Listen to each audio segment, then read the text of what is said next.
Welcome guys, welcome to vets club banking. இந்த வீடியோவில் இதை பற்றி பார்க்க போகிறோம் அப்படின்னா ஐபிபிஎஸோட ரிவைஸ்டு காலண்டர் பற்றி தான் பார்க்க போகிறோம். ஆல்ரெடி வந்து பார்த்தீங்கன்னா ஐபிபிஎஸ் எப்போவுமே ஜானில் வந்து பார்த்தீங்கன்னா அவங்களோட காலண்டர் வந்து பார்த்தீங்கன்னா ரிலீஸ் பண்ணிடுவாங்க. அதாவது அந்த இயர் என்ன பிளான் அப்படிங்கிறது, எப்போ எக்ஸாம்ஸ் நடக்கும், ஆர்ஆர்பி எப்போ இருக்கும், ஐபிபிஎஸோட பிஓ அண்ட் கிளர்க் எப்போ இருக்கும், அண்ட் எஸ்ஓ எப்போ இருக்கும், இது எல்லாமே வந்து பார்த்தீங்கன்னா ஜான் மந்த்லேயே விடுவாங்க.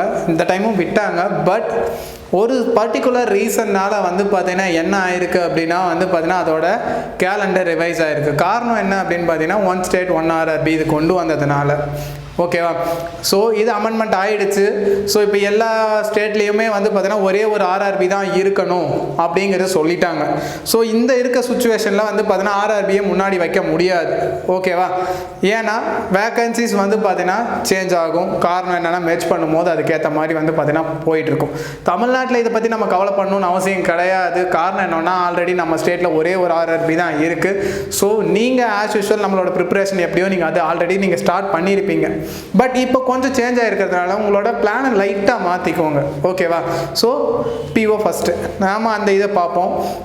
இல்லை, சர்ப்ரைசிங்லி நம்மளுக்கு வந்து பார்த்தீங்கன்னா கொஞ்சம் டிஃப்ரெண்ட்டாக வந்திருக்குது. என்னென்னா எஸ்ஓ எப்போவுமே வந்து பார்த்தீங்கன்னா கொஞ்சம் லாஸ்ட்டில் தான் வரும். இந்த டைம் என்ன ஆகுதுன்னா கிளர்க்குக்கு முன்னாடியே வந்து பார்த்தீங்கன்னா எஸ்ஓவோட மெயின்ஸ்லாம் வந்துடுது. சரியா?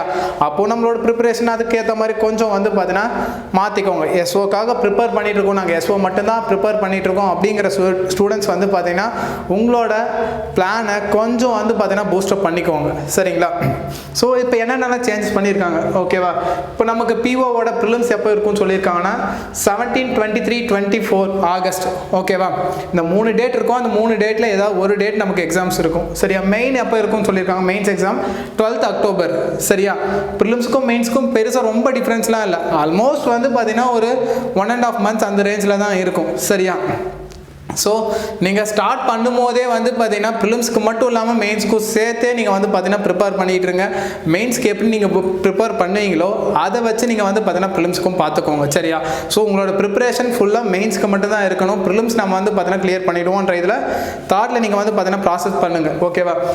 எஸ்ஓ எப்போ இருக்குன்னு சொல்லியிருக்காங்கன்னா 30th ஆகஸ்ட் வந்து பார்த்தீங்கன்னா இருக்குன்னு சொல்லியிருக்காங்க. அண்ட் வந்து பார்த்தீங்கன்னா மெயின்ஸ் வந்து பார்த்தீங்கன்னா 9th நவம்பர். ஓகே, கிளர்க் அது எப்போ இருக்குன்னா 4, 5 அண்டு 11 அக்டோபர். இந்த 3 டேட் சொல்லியிருக்காங்க. மெயின்ஸ் வந்து பார்த்தீங்கன்னா 29th நவம்பர் இருக்குன்னு சொல்லியிருக்காங்க. அடுத்தது ஆர்ஆர்பி அப்படியே பின்னாடி போயாச்சு. ஓகேவா? ஸ்கேல் 1ஓட ப்ரிலிம்ஸ் எப்போ இருக்கும் அப்படின்னு பார்த்தீங்கன்னா 22 அண்ட் 23 நவம்பர்னு சொல்லியிருக்காங்க. மெயின்ஸ் வந்து பார்த்தீங்கன்னா 28th டிசம்பர். அன்னைக்கே தான் நம்மளுக்கு என்ன இருக்குன்னா ஆஃபீஸர் ஸ்கேல் 2 அண்ட் ஸ்கேல் 3ஓட மெயின்ஸ் இருக்கும். ஓகேவா? நல்லா ஞாபகம் வச்சுக்கோங்க. நீங்கள் 2 போஸ்ட்டுக்குமே அப்ளை பண்ணலாம். பட் அவங்க ஒரே ஒரு போஸ்ட் மட்டும் தான் கன்சிடர் பண்ணுவாங்க. ஓகேவா? ஸோ நீங்கள் ஸ்கேல் 1 அண்ட் ஸ்கேல் 2 ரெண்டுத்துக்குமே எலிஜிபிளாக இருக்கீங்க. நீங்கள் அப்ளை பண்ணுறீங்கன்னா உங்களோட ஸ்கேல் 2 மட்டும் தான் எடுத்துப்பாங்க. ஸ்கேல் 1 கன்சிடர் பண்ண மாட்டாங்க. ஸோ அந்த மாதிரி இருக்க கேண்டிடேட்ஸ் நீங்கள் ஸ்கேல் 2க்கு மட்டும் அப்ளை பண்ணிக்கோங்க. சரியா? நீங்கள் 2 அப்ளிகேஷனுமே போட்டாலுமே வந்து பார்த்தீங்கன்னா மேக்ஸிமம் 1 தான் கன்சிடர் பண்ணுவாங்க. அதுவும் எப்போ இருக்குன்னா 28th டிசம்பர்.